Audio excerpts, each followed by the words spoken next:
My name is Donielle Sliwa, and I will serve as the Master of Ceremonies for the 2018 St. George's University School of Medicine White Coat Ceremony. I am a 2008 graduate of the Master of Public Health program here and a 2012 graduate of the Medical Degree program. I completed my internal medicine residency training in 2015, and I am currently Chief Fellow in Hematology and Oncology at Bay State Medical Center, Tufts University School of Medicine. It is an honor being here to witness you make your pledge and commitment to the practice of medicine. 10 years ago, I sat on this campus in Charter Hall beside my MPH classmates. Are there any MPHers in here?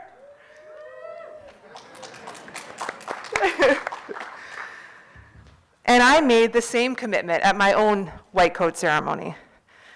I'm sure there are some of you saying to yourself excitedly, "Oh my gosh, how on earth did I get here?"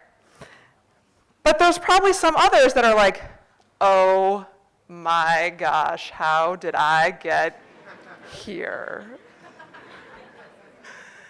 I recall feeling a really big sense of pride in my decision to become a physician and an eagerness to contribute meaningfully to the rapidly changing landscape of healthcare.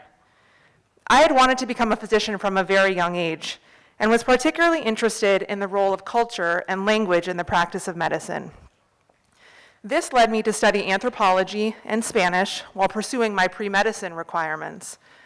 These interests also led me to choose SGU and have made my practice of medicine richer and more dynamic. The ability to connect with your patients beyond their illness and treatment is a powerful, humbling, and privileged component of being a physician, and one that I hope you come to appreciate on the journey you are starting at this moment. In preparing for today, I reflected upon these last 10 years of my own journey. Despite some pretty significant changes, like moving off the rock, as we like to call our beautiful host country of Grenada, completing 6 years of postgraduate training, and marrying my wonderful husband, Morgan, who's over here today, it was the consistency that actually led to the biggest change, receiving my medical degree. What I've come to realize in all of these years of study and training is that it isn't the medical degree that made me a physician. It was actually me. I did this, and so will all of you. I'm sure there were many people who helped you get here today. Family, friends, teachers, critics, mentors. Be sure to thank them. I can assure you that your road would have been a lot rockier if you didn't have them to lift you up when you lost faith in yourself. SGU will now give you the tools and support you need to be successful in medical school. But in the end, your true success will come from your passion to fulfill your dream, your willingness to ask for help, your humility in expressing gratitude, and your perseverance when times get tough. I urge you today, as you are robed in your white coat for the first time, to consider what and who brought you to this day. Perhaps you have had a lifelong dream to pursue medicine, seeped in a family legacy of physicians. Perhaps you have a passion for justice and you want to dedicate your career to seeking healthcare equity. Or maybe you've watched and felt the pain and suffering of a loved one as they were sick or they were dying, and you are motivated to provide comfort. Remember to always keep your inspiration for choosing this path in a safe and retrievable part of your heart. There will be times, more than just a few, where you will need to draw on this inspiration in order to overcome academic struggles, persist in diagnosing an illness, connect with a difficult patient, miss family holidays or birthday celebrations because you're on call, or when you need to find renewed strength because despite all of your best intentions and all of your valiant efforts, your patient dies anyway. Undoubtedly, at some point, each of you will feel like walking away. Don't. For every moment you feel like giving up, there will be innumerable moments of reward in your future. Your inspiration for choosing this profession, should serve as your compass and push you harder to persevere. The white coat identifies you as a confidant, a healer, and a caretaker for those who share their most intimate fears with you and trust you with their lives. By wearing it, you embody significant honor and responsibility. But who you are underneath the coat is what is ultimately the most important. Make sure you know who that person is. For me, I always knew that I wanted to journey with people, to see birth, life, hardship, pain, suffering, rejoicing, discontent, and even death with the patients I had the privilege to care for. In a similar way, you are all given that opportunity starting today. This white coat ceremony symbolizes a new beginning and an opportunity to commit to excellence. From this point on, you will choose how you want to present yourself to your patients and to your colleagues.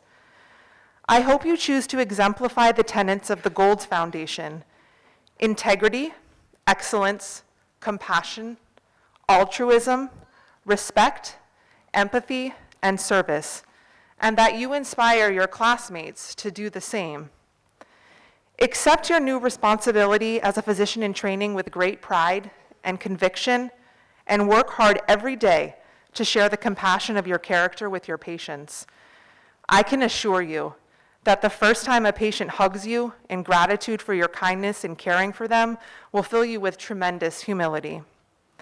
Congratulations to each of you for your success and accomplishment in being here today.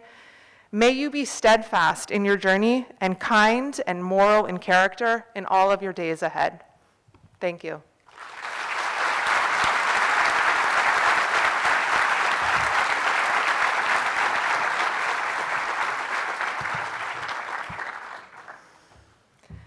I'd like to share with you a brief history of this ceremony. In 1993, the Arnold P. Gold Foundation created the white coat ceremony at Columbia University's College of Physicians and Surgeons to promote humanism in medicine.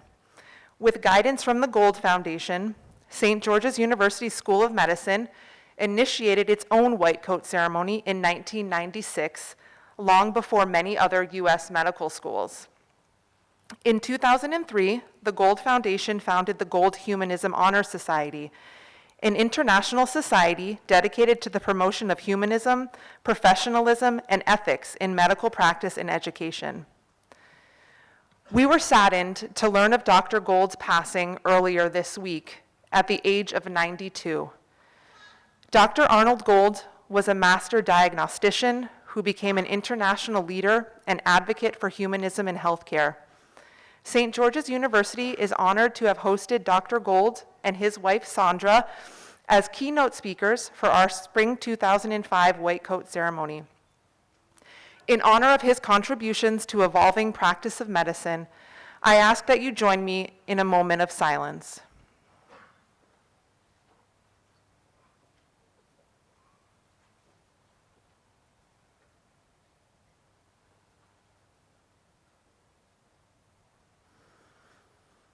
Inspired by the Gold Foundation, SGU's chapter established the Humanitarian Student Organization in 2009, through which preclinical students can engage in service activities for their communities.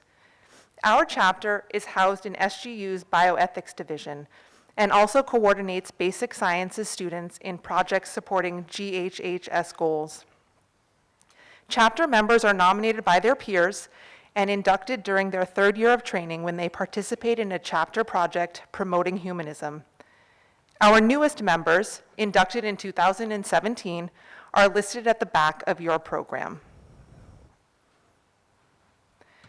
It is my pleasure to welcome to the podium Dr. Joseph Childers, Provost of St. George's University, who brings greetings from the university administration.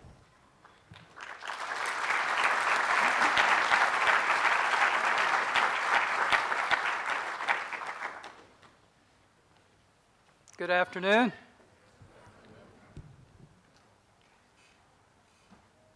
Minister of Health, the Honorable Nicholas Steele. Mr. Stephen Fromm, Chargé d'Affaires for the U.S. Embassy. Dr. Lee Miller, our keynote speaker for today, Dr. Donielle Sliwa, our Master of Ceremonies, and of course, Dr. Richard Olds, President of SGU, esteemed colleagues, students, and family, welcome. I'm going to begin by making a confession. I'm not an MD. It's a burden I bear. But I am a humanist, and I'm trained as a literary theorist and cultural historian. And from that perspective, I can say that I appreciate and congratulate each of you on the professional responsibilities you're taking on. Your hard work and commitment have brought you to this point, the entry to your professional careers. I also want to commend you on your choice of medical schools. St. George's is now celebrating its 41st year and has achieved a remarkable record, both in terms of the quality of medical education it offers and the number of physicians it has trained. You are joining a large and notable community. No other medical school provides more doctors to the United States healthcare system, and in a few terms, you will become one of more than 18,000 SGU alums practicing medicine around the world. We are pleased and proud to welcome you into the SGU fold, and we will match your commitment to your achievement. Your success is our success, and we are dedicated to providing you every opportunity and tool to reach your goals. I have to say I envy you as you enter this phase of your lives. Your promise is as bright as those coats you're going to be donning in a few moments. Though the challenges that lie ahead of you will sometimes seem daunting and insurmountable. In striving to become MDs, you're taking on a terrific intellectual task, it's true. But more importantly, you are assuming an enormous social and ethical responsibility. You will find yourself in literal life and death situations.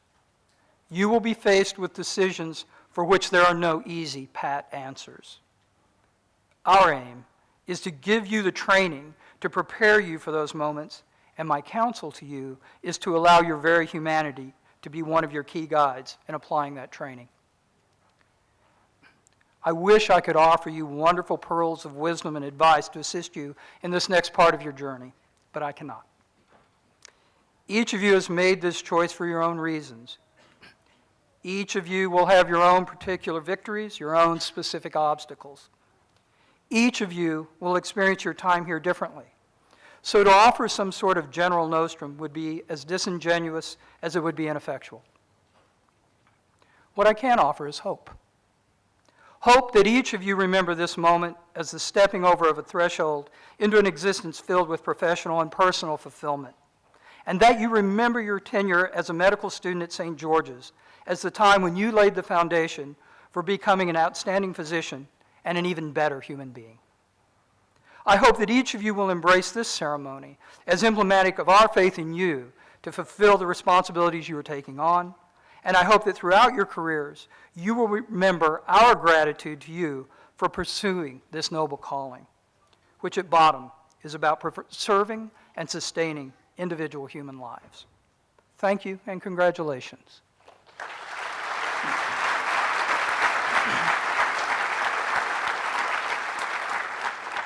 Now it is my pleasure to introduce someone to you who is indeed a physician, who is my friend, my mentor, and my boss, President of SGU, Dr. Richard Olds.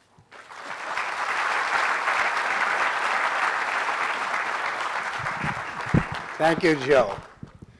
Well, welcome the class and the parents to our white coat ceremony. This is always a very special time for us as physicians. I'm too old to have actually participated in a white coat ceremony when I went to medical school. As you recently discovered, it's a relatively new phenomenon. But it is always a joy to see the new entrants to our profession. Now, Provost Childress already mentioned that I'm a physician, but I'll go a little farther. I'm actually a tropical disease specialist by training. And so I've spent most of my professional career, yes, in U.S. medical schools, but largely working in developing countries, actually principally China, the Philippines, and Egypt. And when I worked in those developing countries, I was actually struck by an interesting phenomenon. And that is, many of the countries that I worked in, among their national heroes were physicians. In fact, in the Philippines specifically, the national hero of the Philippines is Dr. Jose Rizal. Now, Dr. Rizal might have been a great doctor, I don't actually know, but he didn't become a national hero because he was a great physician. Jose Rizal became the national hero of the Philippines because he spoke out against the atrocities committed by the colonial Spanish powers in their 400-year occupation of his country. And for that, he was placed in front of a firing squad and killed. When you look at many developing countries, you will find among the national heroes of many South and Central American countries, physicians. The reason that they're the national heroes is because they did more than just take care of individual patients that came to them for help. They felt the larger responsibility to care for the societies for which they worked, for the activities that took place in their country and among their people, and did what they could do to make life better for all. And that's what made them heroes. Now today we're having a very special ceremony where you don your white coats. And I'm afraid I have some bad news for you. When you put on that white coat, you won't know a thing more than you did before you put it on. So you're at the very beginning. You're not either expected to know anything about medicine right now, and it'll take you, 4 years to learn it. But when you put on that white coat, you take on a new responsibility, a personal responsibility, to conduct yourself in a professional way, to basically embody all the things that we think physicians should symbolize in our society and the world. Now, 4 years from now, I hope to greet each and every one of you, at Lincoln Center when you become outstanding physicians, and I believe everyone in this room will be a great physician in 4 years. But what I really hope is that at least a few of you will become heroes. Thank you.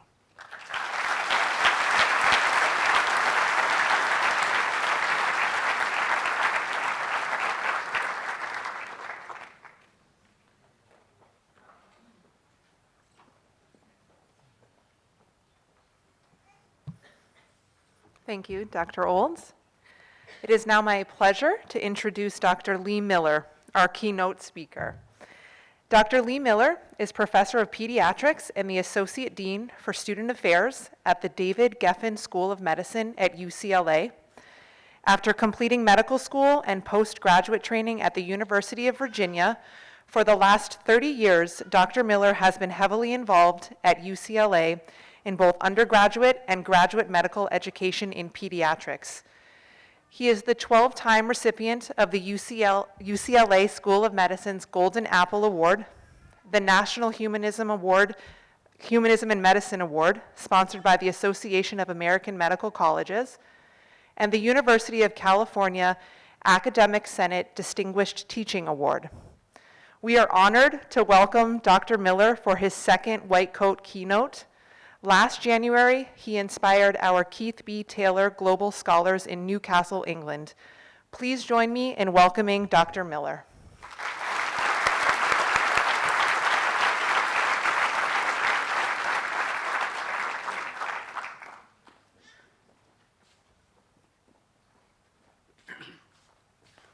Thank you so much, Donielle, for those nice comments. It's an absolute privilege to be here, and I feel that I've been so closely associated in different ways with St. George's and students from St. George's and graduates from St. George's over the years. So it's a privilege to be able to share this wonderful experience with you, and I'm very appreciative to the leadership of the university for inviting me back to be with you today. A little bit about my background. I'm a general pediatrician, and I wear 3 hats at UCLA. I understood from last night that we have some UCLA Bruins amongst the ranks here from undergraduate. I don't know if you're in this session or the second session, but it would be fun to connect with you as well. But I wear 3 hats at UCLA, and have 3 professional passions. One of them is in pediatric medical education, and the other is in the global health arena, and I'll be talking a little bit about that in a moment.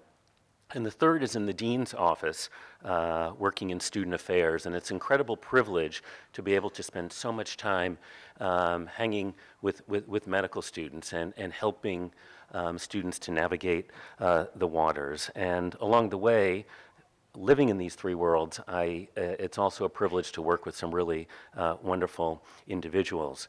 So in the brief time that I have today, I have just a couple of comments about the Gold Foundation to complement what you've already heard from Donielle. I have just a few lines to say about the symbolism of the white coat, and then I'm going to tell you folks some stories and leave you with what I hope will be 5 take-home messages that I want to stick with you over the years ahead. As Donielle told you, the Arnold and Sandra Gold were the founders of the Gold Foundation, and they started the foundation in 1981. And this was to promote and support humanism in medicine and to provide compassionate, collaborative, and scientifically excellent patient care at the same time. And shortly after forming the foundation, they created the gold humanism, they created the white coat ceremony, and it was their goal then to start earlier, to get folks earlier in the pipeline to promote humanism in the next generation of physicians. And the foundation began sponsoring white coat ceremonies all over the world. And at hundreds of medical schools, there are students who are going through what you folks are experiencing today, and recognizing that it's such a noble profession that requires not only great technical skill, but also great compassion as well along the way. And I actually met Arnold and Sandra about 20-something years ago at the time when they were first starting the foundation. So it's a huge loss to the medical community, and a huge loss to me personally and professionally that we've lost Arnold this week. But it's also a great tribute to his amazing contributions that the ritual that you folks are participating in today takes place in 99% of U.S. medical schools, in addition to a ceremony in 19 other countries, with well over 200 schools of nursing, veterinary medicine, and physician's assistants who are participating in the white coat ceremony. Donielle also alluded to the Gold Humanism Honor Society, and I want to just interject that I found your comments so inspiring and so beautiful, and it's no surprise that you are a member of the Gold Humanism Honor Society, so thank you very much. So I mentioned a little bit about the Gold Foundation, just a little bit about the white coat ceremony, and then we're going to hit some stories. All right, white coat. In the 19th century, so think back a couple of hundred years ago, there were many different kinds of providers of medicine. And there was a large group who practiced mysticism, others were practicing quackery. And in the late 1800s, the scientific community just started to emerge. And the folks in the scientific community really wanted to distinguish themselves from the other providers. And they wanted to demonstrate the transition to a more scientific approach to modern medicine. So how'd they do this? Well, they distinguished themselves by wearing the white coat, which was and remains one of the most recognizable symbols of the scientist. And then we moved the clock up 100 years, and the white coat ceremony started at the University of Chicago and at Columbia University. And I mentioned the white coat ceremony movement was then really fueled by the Golds. And as each of you walk across the stage to receive your white coat, your journey in medicine will be beginning today. And when we wear our white coats, we're reminded of our professional duties as prescribed by Hippocrates to lead our lives and practice our art with honor. Over your educational years ahead, I know that you folks will be learning a bit about Sir William Osler and how he revolutionized how medicine is taught today. And I'd like to share with you one of the lines from Osler. His words were, "The practice of medicine is an art, it's not a trade. It's a calling, and it's not a business." And by being here today, you have each answered that call. All right, so that's a little bit of an introduction of what I do, a little bit about the Gold Foundation, a little bit about the White Coat, and now I have some take-home messages that I'd like to share with you. And I'm going to do that with a combination of stories, anecdotes, and analogies. And the 5 take-home messages are related to impact, exploration, balance, privilege, and pride. So we'll talk first about impact, then a little bit about exploration, balance, privilege, and pride. So first, impact. And to illustrate my message about impact, I'm going to share a story with you, something that I experienced over 25 years ago, and it's the story of a man on a train. So that's the intro. So 25 years ago, I had a project in Philadelphia, a meeting on Friday, and I wanted to spend the weekend in New York, so I took the train on Saturday morning from Philadelphia to New York, and then on Sunday I was flying back to Los Angeles. And the train was packed. When I got on the train, there were no seats, and I kept going from car to car to car, no seats, until I reached the last car on the train, the caboose, and there were 3 vacant seats on the train. So I randomly and fortuitously picked one of those 3 seats, and I sat down next to an elderly Asian man who was very conservatively dressed, seemed very quiet at first. And then after a while on the train, we started talking, and I asked him, he was from Shanghai, and I asked him what he does, and he said to me, "I'm a physician." And I looked at him and I said, "Really, what kind of physician are you?" And he said, "I'm a pediatrician." And then I said, "Really, what do you do in pediatrics?" And he said, "I teach pediatrics." And I looked at him and said, "I do the same 3 things that you, that you folks do, that you do." And it turned out he did a lot of global health work, and he had amazing stories, incredible adventures of related to his global health experiences around the world. And the 2 or 3 hours on the train ride felt like 5 or 10 minutes because I was kind of hanging on the edge of my seat listening to his stories. And when we got to New York and we were about to part, I asked him how he was flying home to Shanghai from New York. And he said, "No, Lee, I'm not flying home to Shanghai, I'm flying home to Geneva." And I asked him what he was doing there, and he told me that he and his wife had moved to Switzerland a few years before because he was working now with the World Health Organization. So my eyes sort of got big, and I said, "Really? What are you doing there?" And he said, "Well, let me give you my card." So he whipped out his card, and he handed me his card, and he was the Assistant Director General, the number 2 person in the World Health Organization. So he smiled, and he winked, and he patted me on the back, and he said, "Lee, if you ever earn a sabbatical, you get in touch with me, and we'll see what we can do." So we parted, and then, the next Monday back in Los Angeles, I sent him a letter, like a real letter, not email, a letter, and I told him what a pleasure it was to meet him, and I hoped that we would have the opportunity to meet again and stay in touch. 3 months later, I got an envelope back from Switzerland, and he wrote that he too enjoyed the train ride and the conversation. He wished me well. He said, "Don't worry, I won't forget you. Contact me 1 year in advance of your sabbatical, and we'll see what we can do. Sincerely, Hu-Ching Lee, MD. P.S. Start studying French!" Exclamation mark. So the next semester I enrolled in French at UCLA, and I took it 2 nights a week pretty religiously for the next 3 years. And 3 years after that train ride, I was promoted to an associate professor, and I was offered the opportunity to go on sabbatical. So I contacted my old friend from the train, and he said that you need to come over and interview. And it was an incredibly privileged opportunity to meet with, over 2 days, the leaders of all of the divisions at the World Health Organization who are involved in children's health. So I met with the chief of HIV/AIDS, the chief of diarrheal disease, respiratory illness, malnutrition, substance abuse, adolescent health, et cetera. And the goal was to hear about what they're doing, hear what my interests are, and to see if there was a fit. After the first day, I went back to the hotel, and there wasn't a great fit. There were some okay fits, but not a great fit. The second day, my last interview, I went in to meet with the chief of diarrheal diseases, and he was an Australian man, and he asked me, what would you like to do?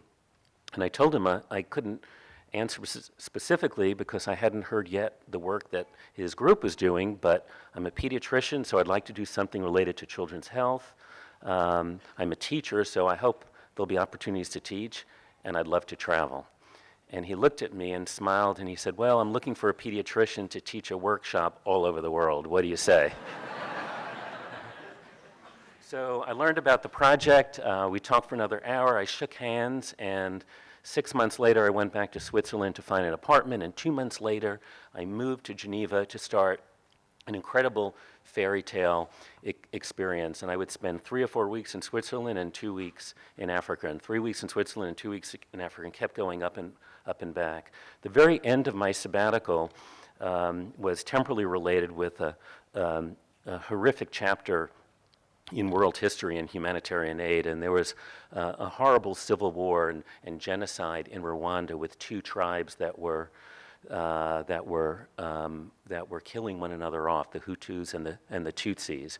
And Bill Clinton describes it as today as his biggest mistake from his presidency was not being more involved and responsive to that conflict. But there were millions of refugees who were dying of cholera and dysentery and diarrheal diseases, and there were no pediatricians in the camp.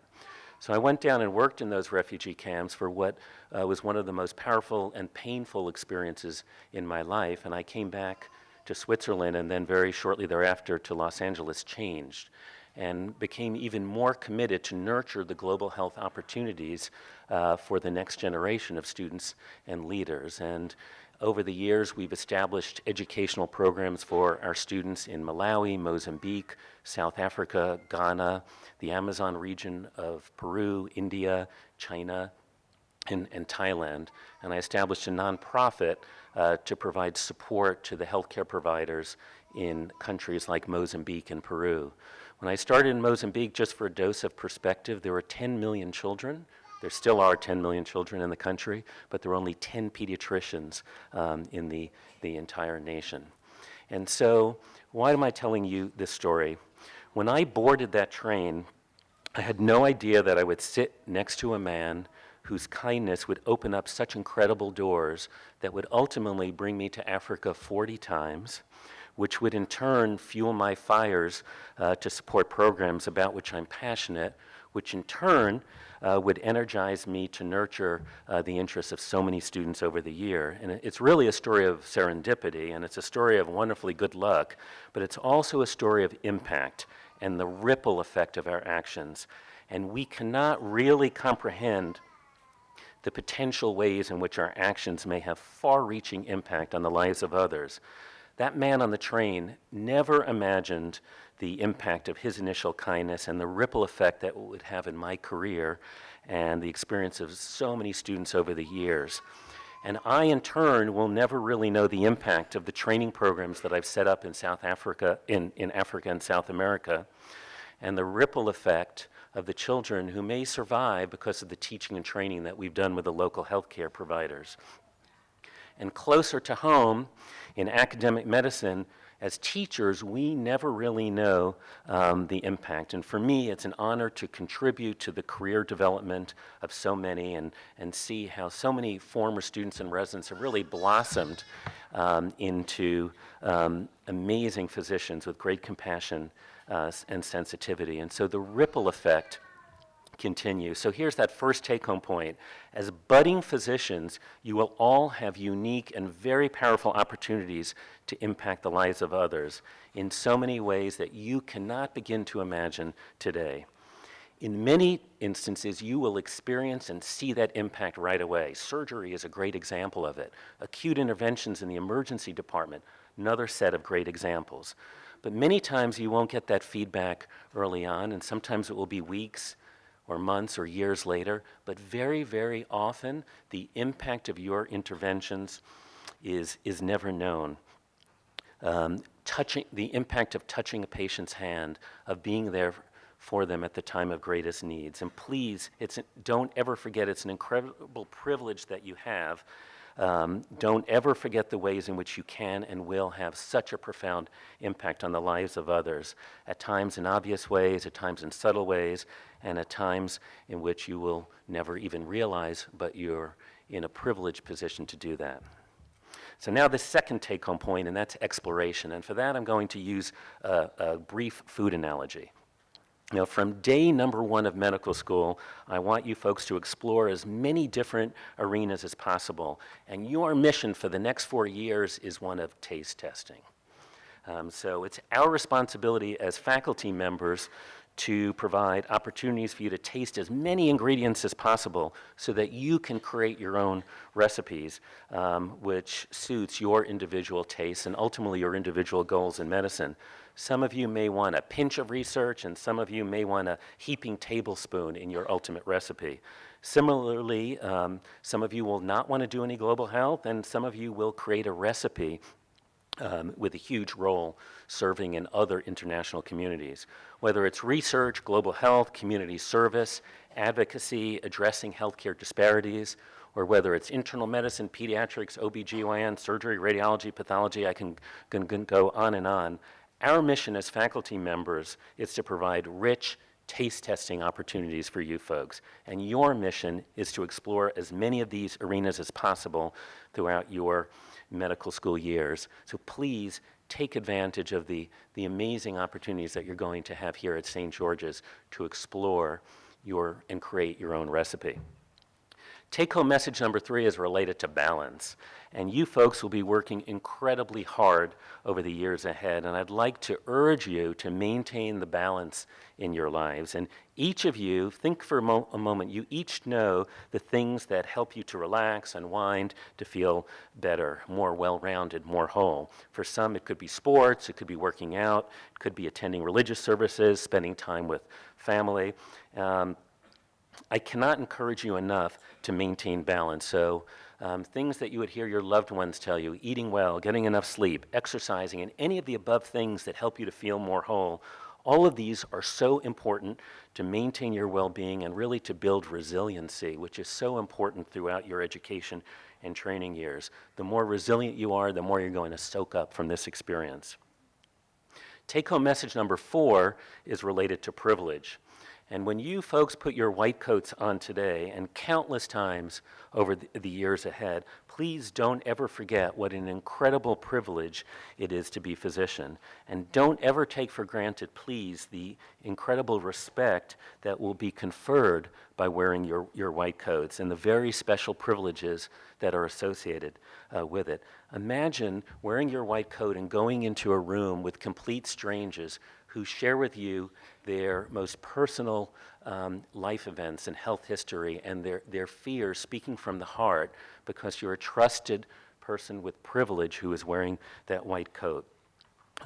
These patients are going to be, in most cases, strangers who will open up and share their innermost secrets, and you'll hear their most personal health history and fears. And with this privilege comes your responsibility to treat your patients with compassion, with kindness, with empathy, patience, and concern, no matter how busy you are. And my last take-home point is really related to pride. I want to share with you how proud I am for what each and every one of you have accomplished to reach this day, to be here today. And I know that the faculty members and the leadership of the School of Medicine share this pride. And so importantly, though, you would not be here if it wasn't for the love and support of family, significant others, mentors, dear friends who have been rooting you on. And for those family, friends, and mentors who are in the audience, that ongoing support will be so important to your loved ones over the years ahead. So 5 take-home messages. Don't ever take for granted the amazing impact that you will have in the lives of others that may or may not be palpable. Explore as many arenas as possible so that you can create your own recipe. Maintain balance to build resiliency and to keep yourself whole. Remember what a privilege it is to wear that white coat, and know how proud we are of you today. So in closing, I just want to urge you folks over the years ahead to be as creative as possible, to run with your passions, to think out of the box, and to find the niche that will bring you the most happiness, both personally and professionally. Because the happier you are, the harder you're going to hit it throughout your education, your training, and the more you will blossom and grow into wonderful physicians and be the humanistic physicians of tomorrow. There will always be some bumps along the way, and heavens knows I've had my fair share of bumps along the way. But my mentors, my teachers, family, and friends have taught me new bumps lead to new opportunities. And I want you to remember that and keep reaching out until you find your fortuitous seat on that train. So congratulations on this great milestone. Thank you very much.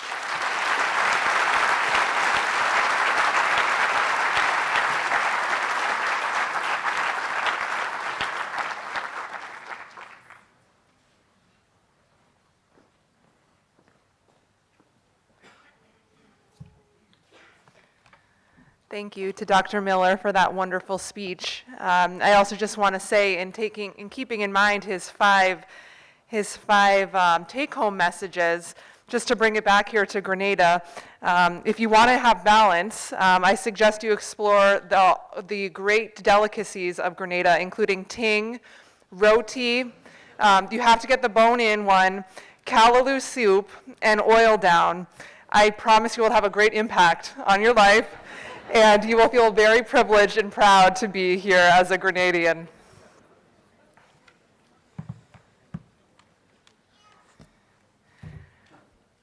St. George's University School of Medicine will now present you with a white coat symbolizing your entry to the profession and your commitment to uphold the duties and trust associated with medicine and medical training.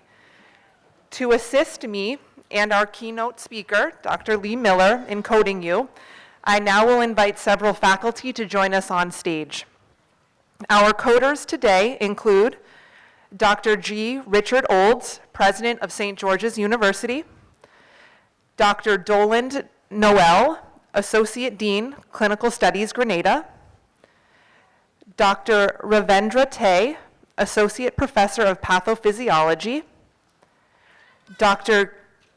Gabrielle Walcott Bedeau, Instructor, Department of Physiology, Neurosciences, and Behavioral Sciences, Dr. Tamara D'Souza, Instructor of Pharmacology, Dr. Dylan Dallip, Teaching Fellow of Anatomical Sciences, Dr. Kevin Charter, Teaching Fellow of Anatomical Sciences.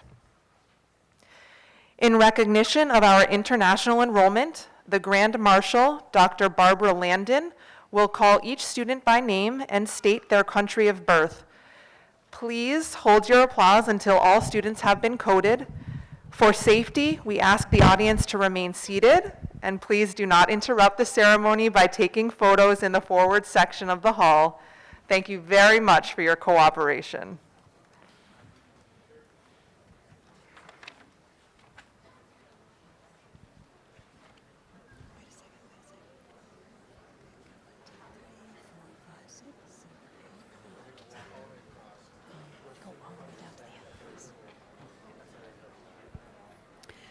Matthew DeLuca, USA, Pennsylvania. Mariam Del Rio, USA, Florida. Samuel Levy, USA, New York. Adriana Hernandez, USA, Florida. David Hihar, USA, Florida. Madeline Chavera, USA, New Jersey. Chancey Lopez, USA, Florida. Magdalene Economo, USA, New York. Samantha Isern, USA, Florida. And Clayton James, USA, Arizona.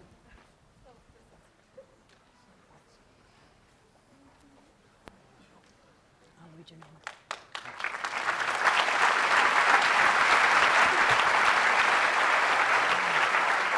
Sorry about that. Okay, here's Clayton James, USA, Arizona. Kevin Lemoro, USA, Florida. Suleiman Bora, USA, Virginia. Farishta Bora, USA, Virginia. Irum Hassan, USA, New York. Philip Avila, USA, Illinois. Philip Kaniski, USA, California. Molly Kivumbi, USA, Washington. And Ashley Joseph, USA, New York.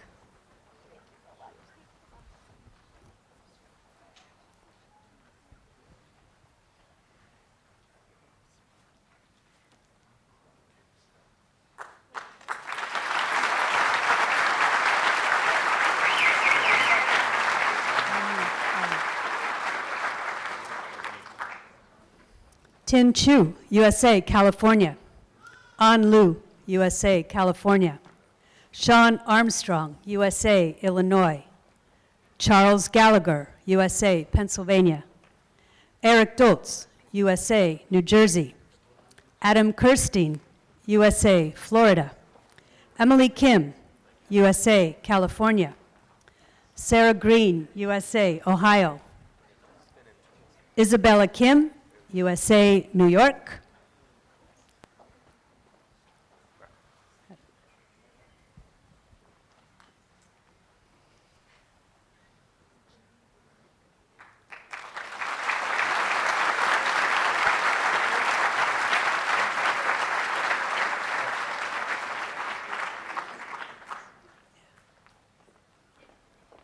Peter Killian, USA, Rhode Island. Alice Kim, USA, California. Nassam Jajo, Baghdad, Iran. Deanna Chin, Australia. Shelvia Gross, USA, Louisiana. David Blihar, USA, Wisconsin. Mina Halaka, USA, Tennessee. Bishoy Gurgis, USA, New York. And Saad Fatoui, USA, California.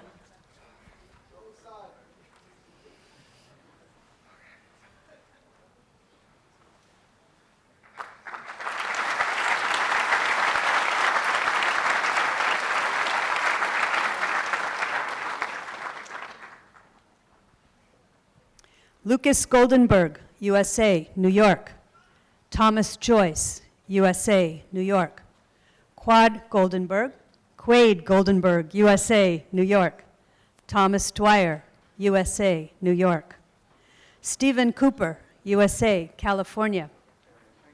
Aline Habimana, USA, Texas. Frida Cheridan, USA, New York. Kyojin Cha, Korea, and Republic of Korea and Florida.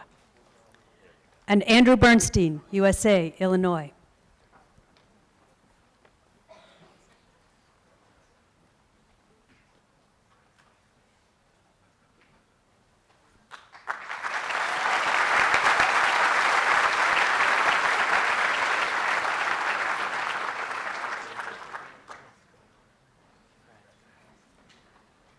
Christopher Bader, USA, Colorado.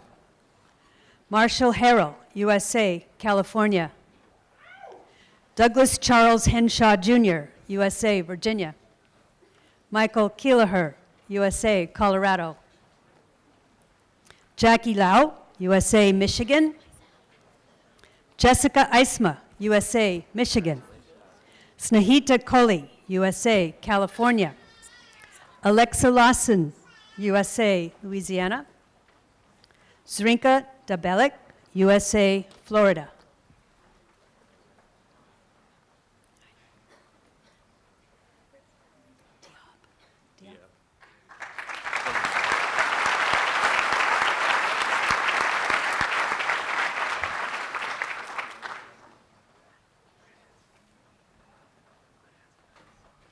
Ali Diab, USA, Massachusetts. Harun Azad, USA, California. Sihoon Hyung, Canada, Toronto. Hyung Chen, USA, New York. Lexi Champagne, USA, Louisiana. Vahe Zagrabian, USA, California. Gero Kalfian, USA, California. Melissa Liu, USA, Oregon. And David Yatinikian, USA, California.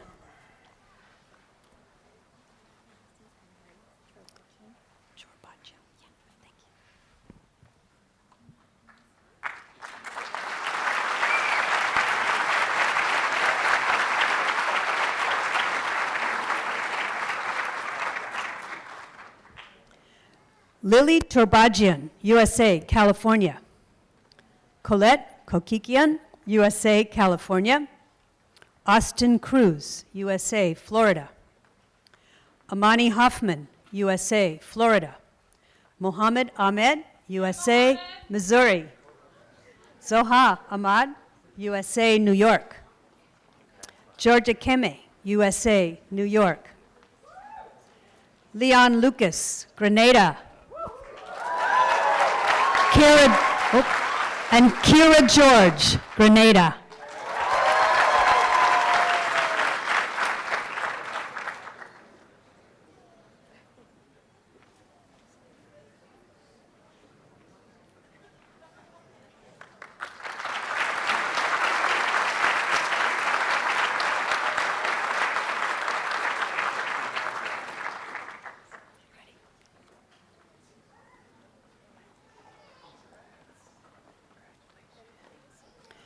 Rebecca Bjorklund, USA, Missouri.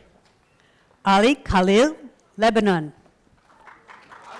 Lorraine Chongtai, Trinidad and Tobago. Tanisha Joseph, Grenada. Jared Ketchum, USA, Florida. Dennis Bandana, USA, Puerto Rico. Abdon Lopez Torres, USA, Puerto Rico. Gabriela Cosilleon, USA, Illinois. Christiana David, Nigeria and Alberta.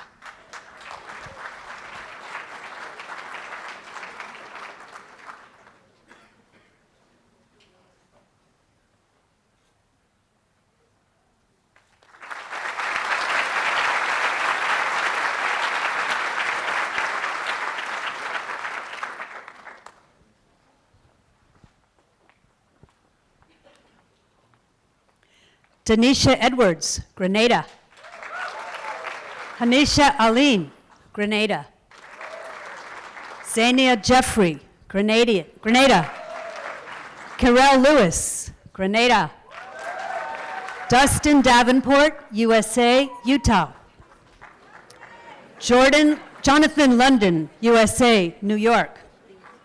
Lena Lee, USA, Washington. Erica Lee, USA, New Jersey. Kun Il Chung, USA, New York.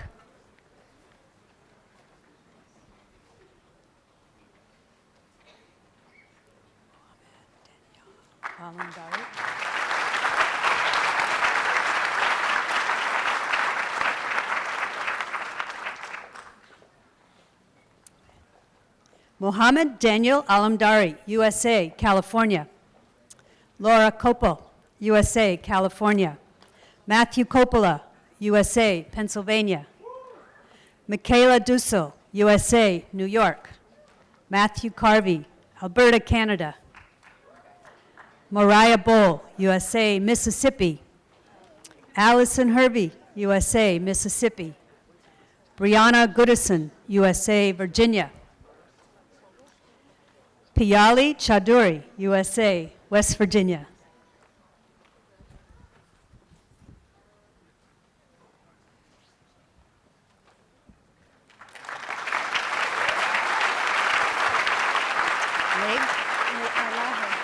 Lahe. Thank you. Adrian Lahe, USA, Florida. Alexander Flores, USA, California. Sabrina Bawa, USA, California. Wade Atala, USA, California. Aishwarya Hanspal, USA, New York. Ruchi Jarawala, USA, California. Amanpreet Ajla, USA, Maryland. Nathan Bodette, USA, Wisconsin. Sharav Sentil, Scotland, UK.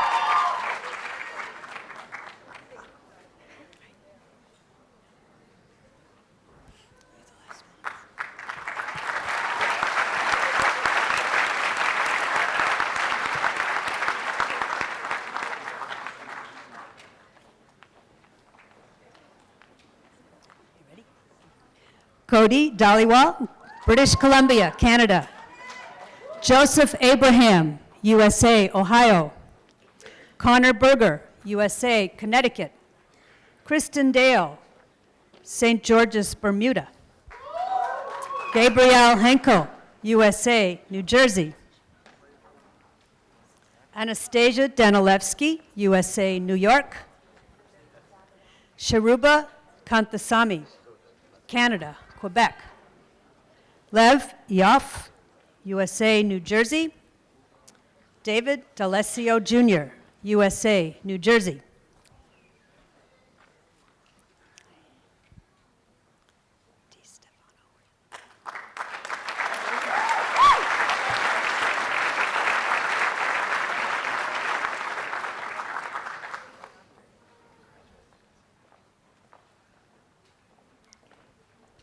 Natalie DiStefano, USA, New York.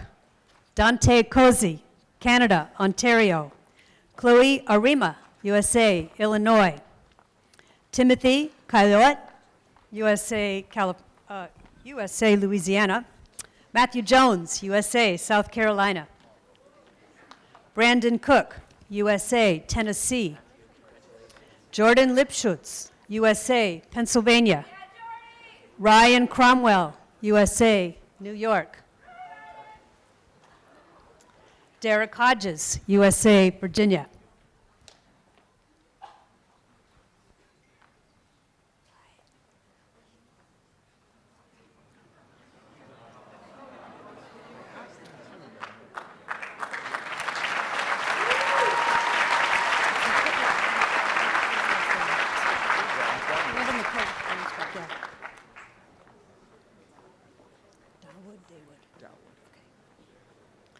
Aman Dawood, Toronto, Canada.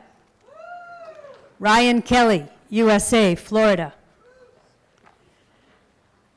Vyacheslav Vatkiev, USA, New Jersey. Charlie Huynh, Toronto, Canada. Mohammed Jassim, Toronto, Ontario, Canada. Sean Keegan, USA, Massachusetts. Alexandra Baggy, USA, Michigan. Yelisaveta Lisakova, USA, New York. And Moses Lin, USA, New York.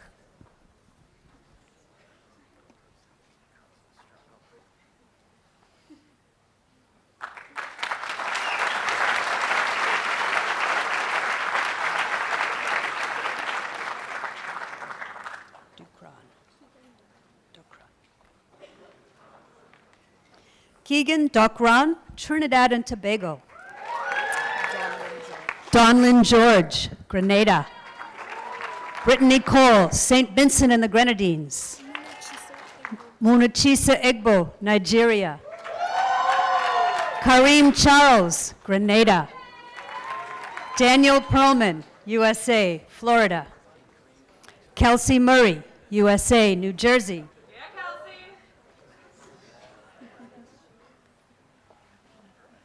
So this is Alexis Lordy from USA, New Jersey, and her mother, Dr. Gisa Lamoon, the class of 1988, will quote her.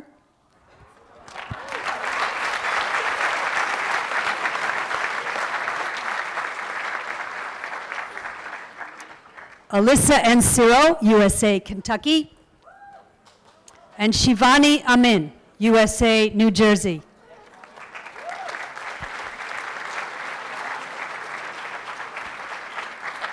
Pronounce the T.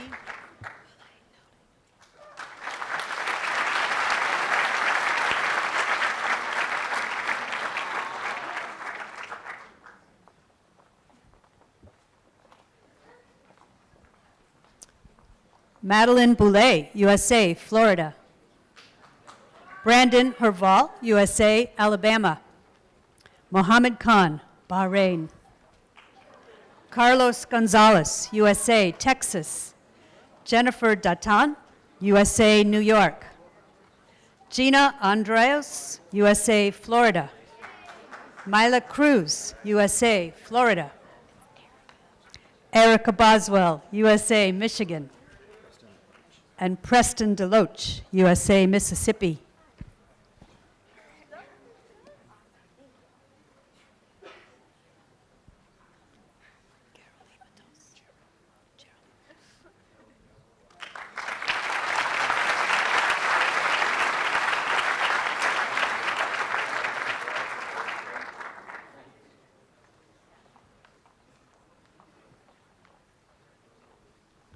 George Gerolimitos, USA, Illinois.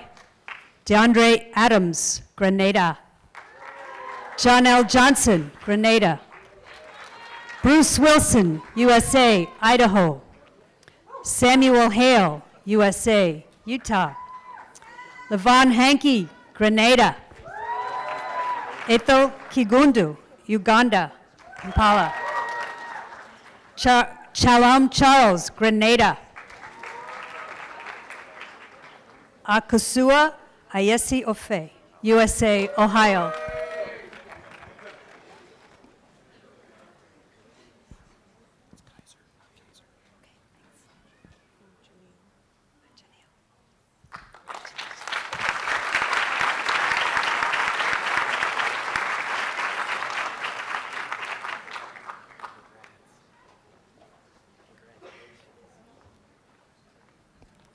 Janelle Bridgman, Grenada. Michael Kaiser, USA, Oklahoma. Jayla Graham, USA, New York. Waikeen, USA, New York.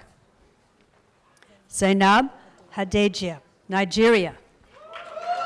Alexis Laguna, USA, New Jersey. Kelsey Dowers, St. Vincent and the Grenadines. Juliana Duran Delgado, USA, Florida. And Jesse Gonzalez, USA, Florida.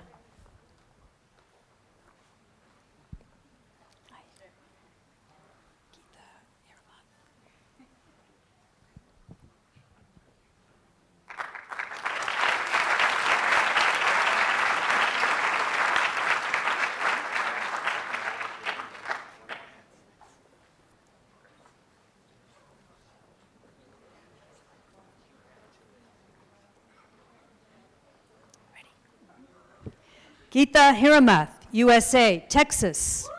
Christopher Constantini, USA, Minnesota.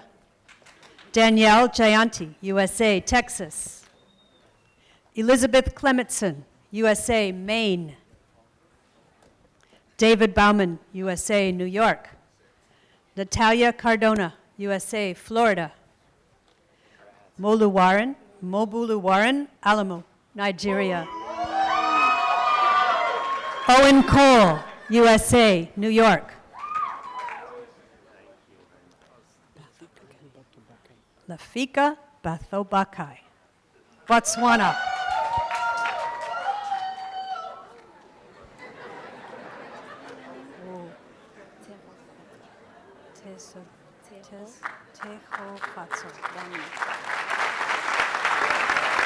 Thank you.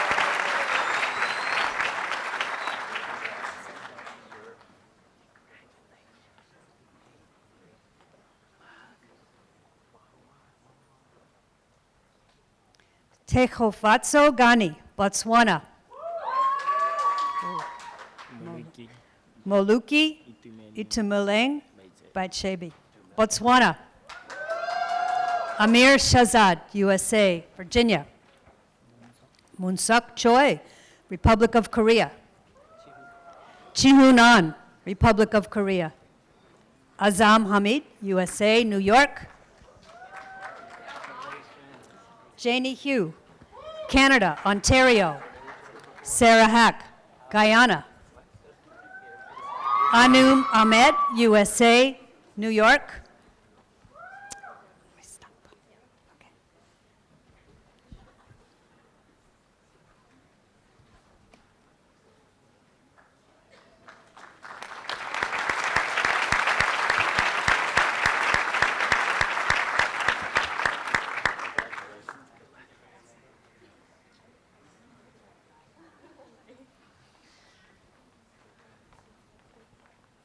Natalie Harford, Guyana and Grenada. Alexander Burns, USA, California. Tafadzwa Zimiri, Zimbabwe, USA, California. Catherine Chua, USA, California. Nicole Dudani, USA, California. Harneet Grewal, USA, Arizona. Kritika Gunuchelvan, Canada, Ontario. Arete Egbe, USA, Texas. And his brother, Osegun Ogonye, USA, Texas. Ashima Goyle. Thank you.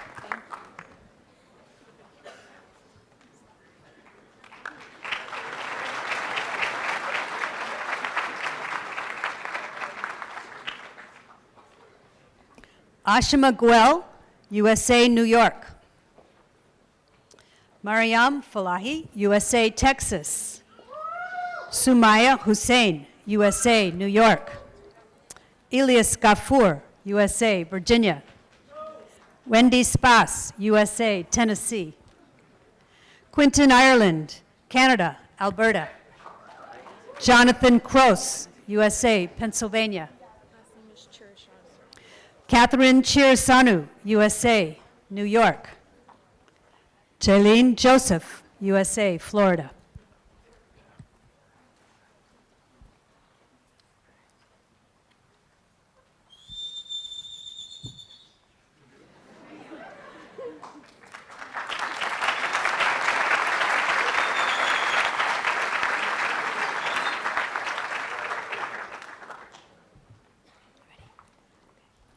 Bettina James, USA, Georgia. LaVasia Hudson, USA, Georgia. Sammy Jules, USA, New York. Dale Calixte, USA, Florida. Baha Abu Sharara, USA, Illinois. Wala Abu Huda, USA, Illinois. Ozair Iqbal, USA, Illinois. Joshua Ivijaz, USA, Michigan, sorry. And Mohammed Gaiber, Egypt.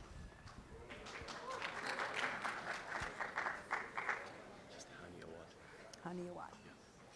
Short one, thank you.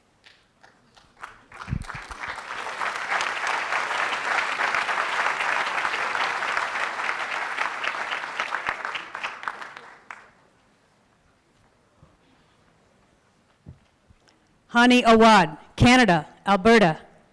Lee Jetty, USA, Texas. Nathania Batiste, Trinidad and Tobago and USA. Romina Arias Uribe, Peru and USA. Mark Benner, Wisconsin, USA. Shannon Kamalakar, USA, Georgia. Kashish Kent, USA, Georgia. Ahmed Hussein, Egypt. Christian Gutierrez, USA, California.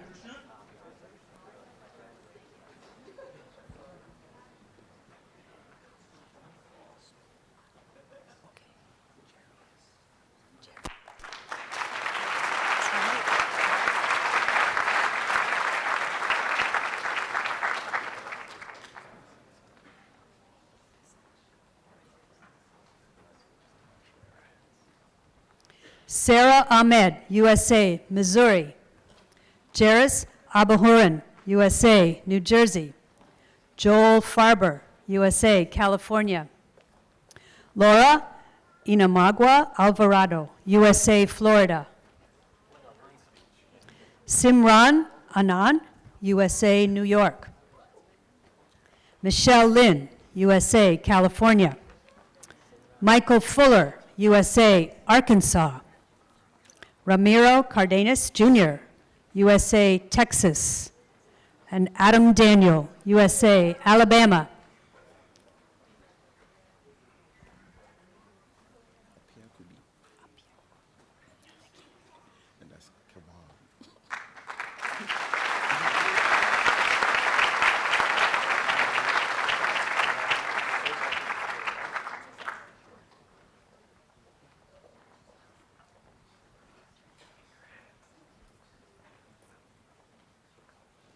Edmund Apiakubi, USA, Pennsylvania. Kevon Henry, USA, New Jersey. Kadar Adeniyi, USA, Texas. Emmanuel Chen, South Sudan, USA, North Carolina. Spencer Buelna, USA, Virginia. Michael Dragon, USA, New Jersey. Eric Koppel, USA, Colorado. Edward Richardson, USA, Texas.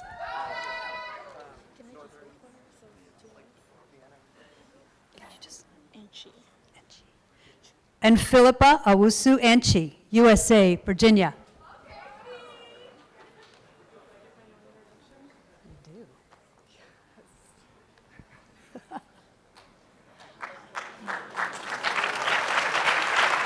And you can pick which coder you go to. I go to Dr. Oles, he's the smoothest. Which one's that? The second one from the end, Okay. the president. Oh, that's him? Yep. Wait a second.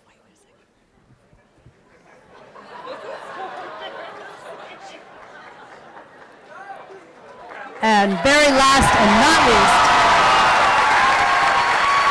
Brianna Dietrich, USA, Michigan.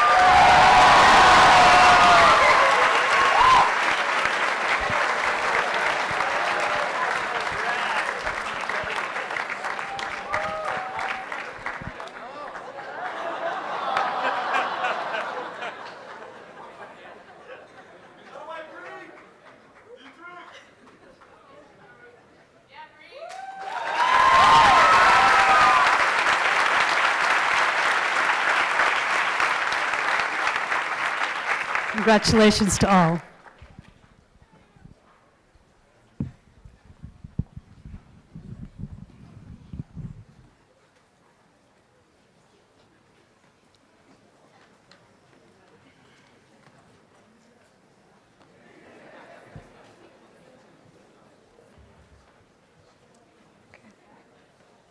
At this time, I will invite the students to stand and recite aloud with me the professional commitment listed in your program.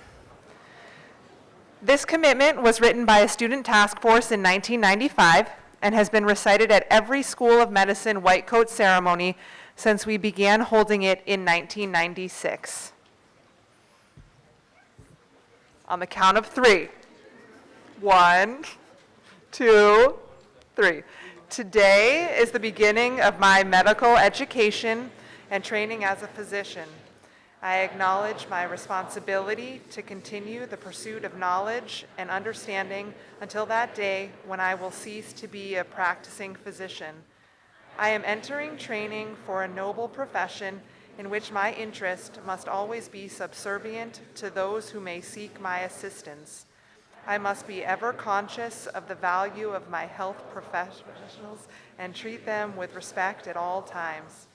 My classmates at St. George's University are now my colleagues, and I owe to them the same support and encouragement to achieve their goals as I hope to receive from them. I will work alongside my colleagues and professors with tolerance, compassion, and honesty. I acknowledge my obligation to adhere to the University Honor Code and to conduct myself with integrity and in an ethical manner at all times henceforth. I shall do all within my power to show in myself an example of all that is honorable and good throughout my medical career. It is a privilege to have been given the opportunity to become a physician. May I be ever conscious of that privilege and never abuse it.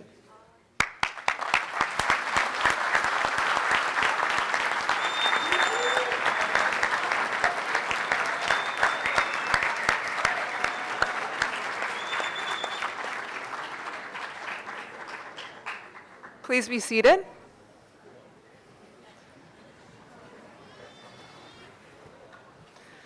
On behalf of SGU, I would like to thank the Arnold's Gold Foundation for the Humanism in Medicine pins placed on each student's white coat. Thank you, students, families, faculty, staff, and administrators for your support and presence at this ceremony. You are all invited to a reception at the Lewis and Marion Modica Hall. I ask that you please remain seated and keep the aisles clear until our students have exited as directed by the ushers. Thank you for coming.